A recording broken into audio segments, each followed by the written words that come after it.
Olá, bem-vindo e bem-vinda ao programa da TV Surdo. Pessoas com deficiência queixam-se de falta de transparência no processo de atribuição de bolsas de estudo. Os poucos que conseguem deve-se à persistência. Ao nível da Associação dos Cegos e Ambliopes de Moçambique, ACAMO, esforços têm sido feitos para reverter o cenário. Na peça que se segue, veja como os membros desta associação fazem para prosseguir com os seus estudos.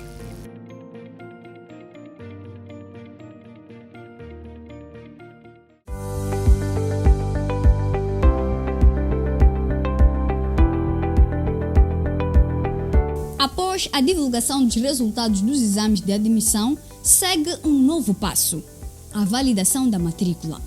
Grande parte das pessoas com deficiência pertence a famílias carenciadas e não consegue arcar com as despesas.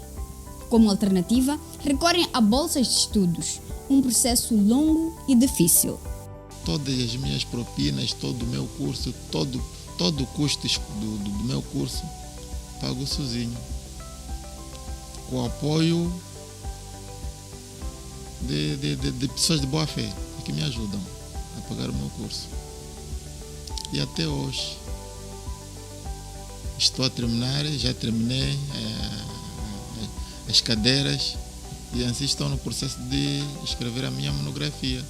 Talvez se houvesse essa prerrogativa de dar-se bolsa automaticamente a estudante com deficiência, a partir do momento que apresenta que tem uma outra dificuldade para conseguir sustentar os estudos, isso poderia permitir com que os estudantes estudassem com um pouco de facilidade. Digo isso, conheço casos de pessoas que interromperam, um colega que interrompeu o ano passado os estudos porque não conseguiu pagar as propinas. Questionamos a Associação dos Cegos e Ambliopes de Moçambique, ACAMO, para saber o que tem feito para reverter este cenário. E a resposta foi: geralmente o que se faz é sensibilizar os estudantes. Sensibilizar o estudante para que façam o máximo esforço para conseguir, geralmente para os estudantes que já têm bolsa. Obviamente, quando se atribui bolsa, existem requisitos para manter a bolsa, porque existem políticas lá definidas para que o estudante reúna os requisitos para continuar com a bolsa. Mas o certo é que, dos casos que eu conheço, usaram os métodos normais de qualquer estudante usam para ter acesso à bolsa. Geralmente tem sido assim, salvo alguns casos que, quando as pessoas não conseguem ser atribuídas a bolsa, é que às vezes recorrem ao departamento que trata esses assuntos, Departamento de Serviços Sociais, para ver se pode ter uma segunda tentativa para atribuir a bolsa. Muitas vezes, por desconhecimento da existência de escolas especializadas, alguns pais não inscrevem suas crianças, e isso compromete sobremaneira a atribuição de bolsas. Conheço até hoje crianças com 10 anos, 11 anos que ainda não entraram na escola. Ainda não fizeram nem sequer a primeira classe. Imaginem se entrar na escola, consegue entrar na escola, vai terminar a 12ª com que classe? Por aí, 22, 21, 22 anos. Pode ser muito acima disso, se naturalmente não reprovar. Então, isso vai fazer com que a pessoa leve tempo, nesse caso, para terminar o nível médio e depois pode chegar ao ensino superior ou candidatar-se para o ensino superior já com a idade muito acima do limite definido para a bolsa. Eu acho que seria importante que o governo prestasse mais atenção nas pessoas com deficiência visual e outros tipos de deficiência, porque é importante que eles tenham um apoio não só em questão de valores, mas também a nível acadêmico para o progresso que cada um vai ter. Por exemplo, na faculdade, na Universidade Pedagógica de Maputo, não tem professores formados a braille, como eu já havia dito anteriormente. E, por exemplo, para um estudante que só tem um material a braille, não tem acesso a tecnologia ou não tem alguém, por exemplo, que lhe possa ajudar a realizar os trabalhos de outra forma. Isso constitui um grande constrangimento e uma limitação, de certo modo, para a pessoa, porque a pessoa acaba ficando privada e acaba não tendo um bom desempenho acadêmico, na verdade. Porque a inclusão social não é tarefa exclusiva do governo, é importante que a sociedade adote também práticas inclusivas. A deficiência não limita a vida de ninguém. Não limita mesmo. O fator de uma pessoa ser deficiente não é sinônimo de se marginalizar. Não é sinônimo de viver na rua, de pedir esmola. Essa pessoa tem tudo para dar efeito, para dar certo. É capaz. Uma pessoa deficiente é capaz de superar a sua própria vida, de lutar para a própria sua vida, de contribuir para o país.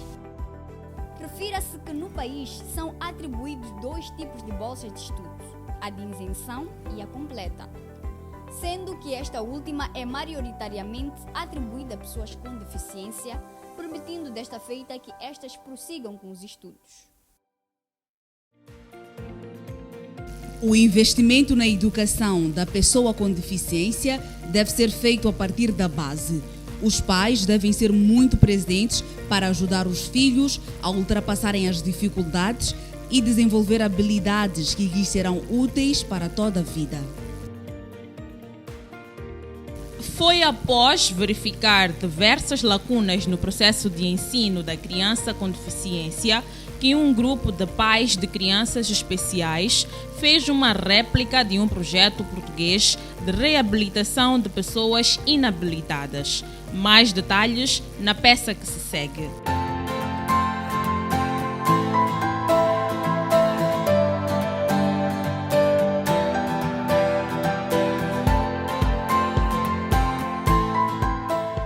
Nos anos 2000, pais encarregados de educação de crianças especiais na cidade de Maputo enfrentavam vários desafios para a educação e assistência médica de seus filhos com deficiência.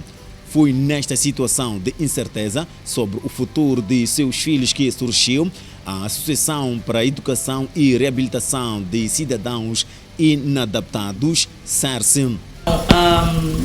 Nós éramos funcionários do Ministério da Saúde e trabalhávamos no Centro de Exames Psicotécnicos. Era uma entidade de referência na avaliação psicológica. Nessa altura, nos anos 99, 2000, recebíamos estudantes de várias escolas, da escola portuguesa e outras escolas, como a 3 de fevereiro, a 16 de junho, quando as crianças tinham dificuldades de aprendizagem. E algumas mães também que não tinham os filhos nas escolas apareciam no nosso centro, pertencendo ao Ministério da Saúde, neste caso, para nós fazermos a avaliação e podermos dar o nosso parecer se estas crianças poderiam ou não continuar na escola. E por causa deste atendimento, algumas crianças nós deixávamos que ficassem o dia todo, porque eram muitas. Lembro-me do dia em que algumas mães saíram e tinham que voltar às 14 para vir buscar os filhos. E nós percebemos que estas mães conseguiram ir ao salão, algumas conseguiram ir ao mercado. Foi quando nós nos apercebemos que, afinal, a nossa primeira ajuda, na verdade, era para empoderar a mulher, porque percebíamos a aflição destas mães. Além da falta de serviços acessíveis a estas crianças e aos pais, a criação da SERSE foi impulsada pela necessidade de reduzir os encargos dos países estrangeiros e hoje recebe crianças especiais de todo o país, tendo neste momento 130 crianças internas e externas. Um pai que vinha de Portugal, que é o pai da Francisca, que está aqui, o engenheiro Nelson Pitt, ele já vinha da SERSE Cascais de Portugal. Então, quando ele trouxe a Francisca para fazer a avaliação, explicou de onde é que ele vinha e por que ele teve que transferir a família para Portugal para receber assistência. Foi quando nós começamos a pensar em entrar em contato com a Federação Nacional das SERSES de Portugal para nos dar apoio, porque não fazia sentido transferir a família de Moçambique para Portugal, eles já tinham estado lá há alguns anos. Então, recebemos todo o apoio das SERSES de Portugal, da Federação Nacional das SERSES, em termos de programa, de plano, de como é que nós deveríamos proceder, e contactamos os pais das crianças e tomamos a decisão de abrir uma associação. Então decidimos fazer uma associação de pais, em primeiro lugar, e técnicos, em segundo lugar. Muitas crianças chegaram com muitas dificuldades, mas passados mais de 20 anos, a CERSE já formou vários jovens que estão inseridos no mercado do trabalho. Temos histórico de crianças. Hoje temos a Ângela, que fez psicologia, está a estagiar na UEM. Fora a Ângela, temos um rapaz que fez arquitetura, já não está conosco, e temos um rapaz que também fez engenharia civil. Este, por acaso, está a trabalhar com o pai. Não digo que ele tem dificuldade, ele é extremamente inteligente, fez a Manhanga com 18 valores, conseguiu uma bolsa, mas pelo tipo de personalidade, é preciso que hajam pessoas que o compreendam para dar um bom emprego. Para mim é uma das pessoas mais inteligentes com quem já lidei, mas a sorte o pai tem alguma empresa e ele está neste momento a trabalhar com o pai. Temos realmente muitos casos de sucesso em termos de escolaridade, como também temos casos de sucesso para meninos que nunca terão capacidade de ir para a escola, mas em termos de atividade, por exemplo, temos crianças a trabalharem no porto que nunca foram para a escola. As mudanças são visíveis não só na vida das crianças, como também dos profissionais. Lumia Lucas, criança de 13 anos de idade, é uma das beneficiárias do projeto e planifica com orgulho o seu futuro. 15 anos, eu gosto de estudar, ler, pintar, desenhar. Eu vou escrever tudo. Eu vou cozinhar, vou assistir a culinária, desenhos animados, filmes, séries das ABDs TV na minha casa. E por isso que em 2027 eu vou trabalhar no Porto. Eu vou cozinhar, descascar alho, cebola, descascar laranja, fazer frutos, sumo de frutas, vou fazer doces, vou fazer bolo, vou fazer bolinhos. Eu vou ter muito dinheiro, 2 bilhões de meticais. Eu entrei na CERSE, na verdade, foi uma coisa, assim, a oportunidade não era minha, era da minha cunhada. Só não tenho nenhuma formação, mas eu tenho uma experiência vivida mesmo em casa, porque a minha irmã mais velha tem necessidades educativas especiais e ela frequentou a escola de educação especial número 2. Então eu sabia como lidar com crianças com necessidades por aquilo que eu vivia. A instituição tem ao seu dispor diversos serviços de saúde e de desenvolvimento de habilidades. Para a sua manutenção é cobrada uma taxa para os pais encarregados de educação, mas também são atribuídas bolsas de estudos. Depois de termos acompanhado estas peças, vamos observar uma curta pausa. Voltamos dentro de instantes.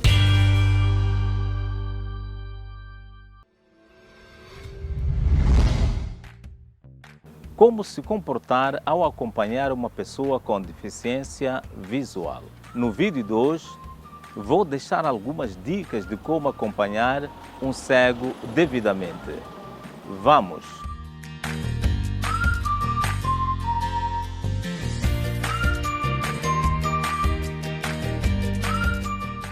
A primeira dica é o abrir e fechar da porta. Você sabia que sempre que acompanhar uma pessoa com deficiência visual, depois de abrir a porta, deve deixar que ele feche?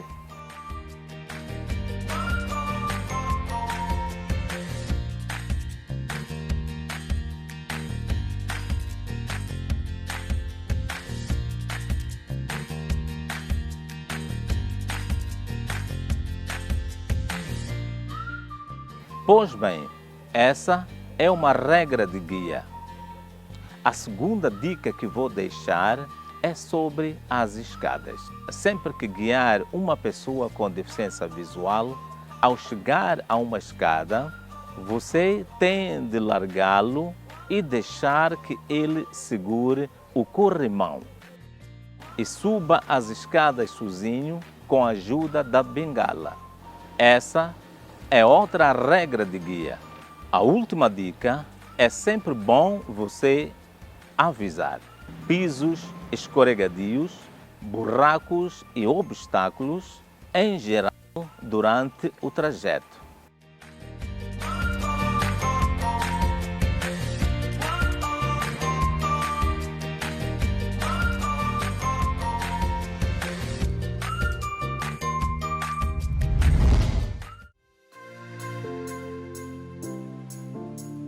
Olá, seja bem-vindo e bem-vindo a mais um vídeo educativo. Eu sou José Tropila, sou terapeuta ocupacional. No vídeo de hoje, vamos aprender a fazer exercícios em casa, exercícios de reabilitação em terapia ocupacional.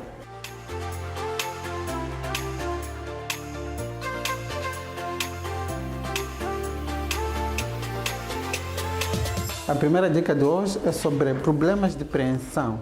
Isto quando temos dificuldades da mão ou do punho, ou mesmo dos dedos. Na preensão grossa, onde temos que trabalhar a mão toda, nós podemos fazer exercícios mais práticos, que são exercícios de preensão, em que usamos a própria mão e vamos pegando o material que queremos fazer a preensão.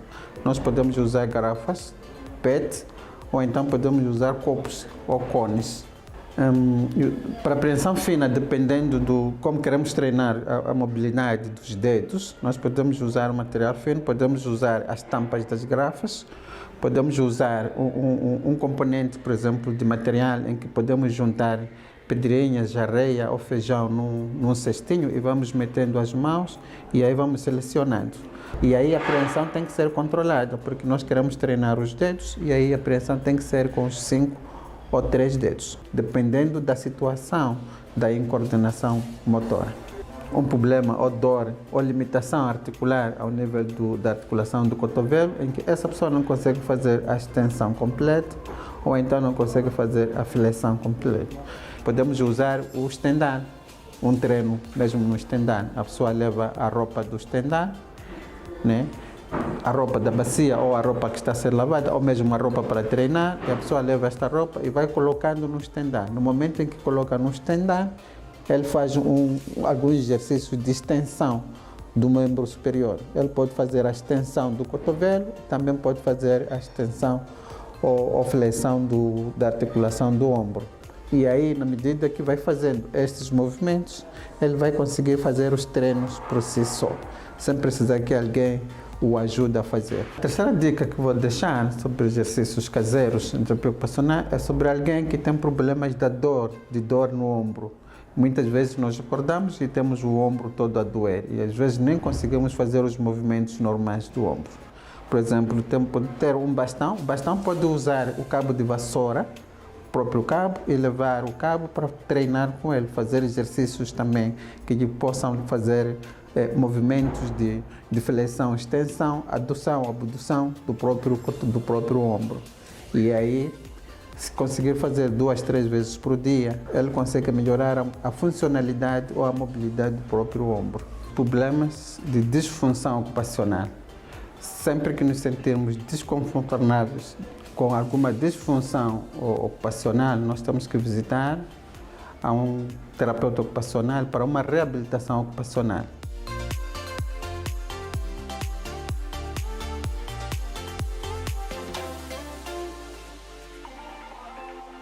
Assim foi mais um vídeo educativo. Até a próxima.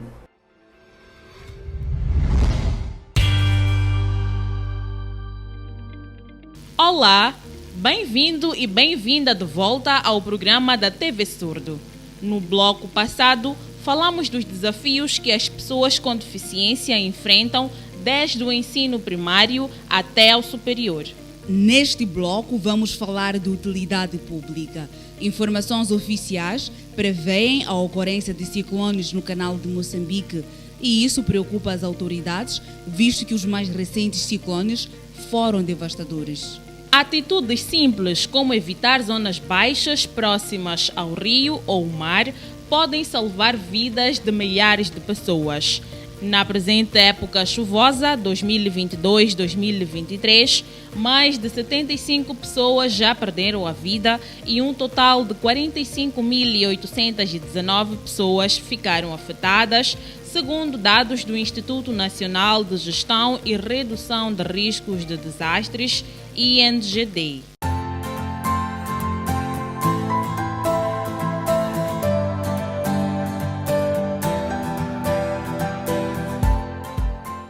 A época chuvosa no país inicia em outubro e termina em março, época caracterizada muitas vezes por efeitos climáticos severos.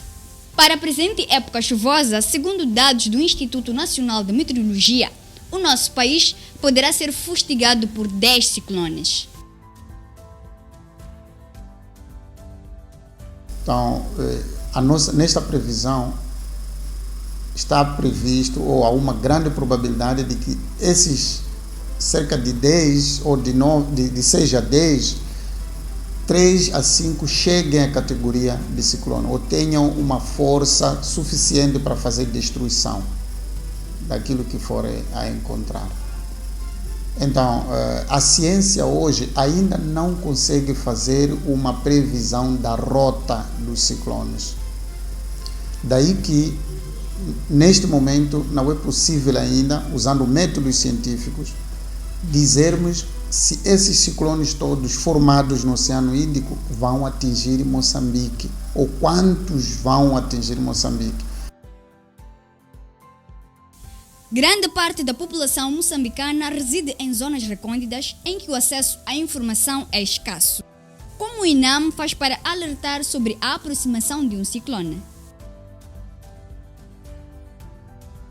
O ciclone, ele traz muitos estragos, ele provoca muitos estragos. Primeiro, por causa da força do vento que o ciclone, que caracteriza um ciclone. Estamos a falar de ventos que podem destruir equipamentos, infraestruturas, pode destruir até edifícios, residências, dentro de uma zona residencial, de uma zona urbana. E também na zona rural pode destruir culturas, danificando até pastos para animais, ou os próprios animais podem ter problemas. Para além da força do vento, o ciclone ele traz consigo maiores volumes de chuva. Então, essa chuva que for a cair também pode provocar inundações e cheias. Estão a falar nas zonas urbanas, também ao longo das bacias hidrográficas. Então, na bacia hidrográfica, porque é lá onde muitas das vezes pratica-se agricultura, então pode provocar muitos estragos, destruindo culturas e, em algum momento, destruindo pontes que atravessam esses rios. Então, são alguns estragos que os ciclones provocam. Que nós, como Instituto Nacional de Meteorologia, fazemos parte do sistema de aviso prévio a ciclone. Quer dizer, o sistema inicia não apenas conosco, começa numa grande região de países que são banhados pelo Oceano Índico. Nós fazemos parte deste organismo que faz a previsão de ciclones, faz a monitoria quando o ciclone nasce, e nós temos o nosso papel de colaborar. Se o ciclone entrar no território moçambicano, nós é que monitoramos o ciclone e informamos este organismo quais são as características, os locais onde estão a ser fustigados pelo ciclone. Segundo dados oficiais, desde que iniciou a época chuvosa 2020-2023, já fez mais de 75 mortes, com um total de 45.819 pessoas afetadas, indica o Instituto Nacional de Gestão e Redução do Risco de Desastres, INGD. A maior parte dos óbitos foi registrada no centro do país, nas províncias de Manica e Zambésia, com 20 e 18 óbitos respectivamente. Esperamos que a peça tenha sido do interesse do telespectador. Agora vamos viajar a Cabo Delgado para conhecer a história da Damia Samia, jovem surda que costura roupas para ganhar a vida. Com o início das aulas, a jovem tem dedicado seu esforço na produção de uniforme escolar, batas para professores, bem como sacolas, visto que grande parte da população local é carenciada e não tem condições de adquirir mochilas convencionais. Adamia Samia é uma jovem surda. Nunca foi à escola, mas possui uma formação em corte e costura e vive deste trabalho. Eu nasci surda e até hoje que sou adulta sou surda. Nunca fui à escola e não sei muita coisa. Acompanhei a formação e adquiri boas capacidades em corte e costura. Meu tio comprou esta máquina e ofereceu-me.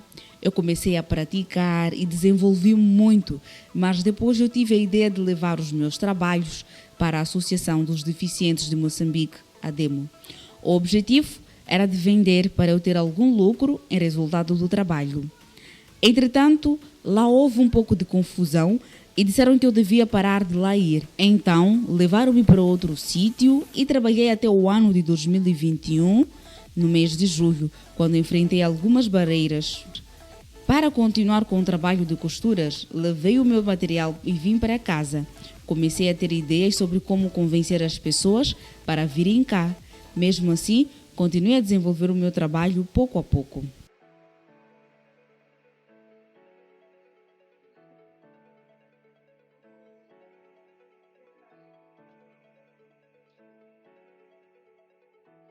Segundo conta a irmã da Adamia, ela trabalhou numa estância hoteleira, mas, por conta da Covid-19, foi dispensada.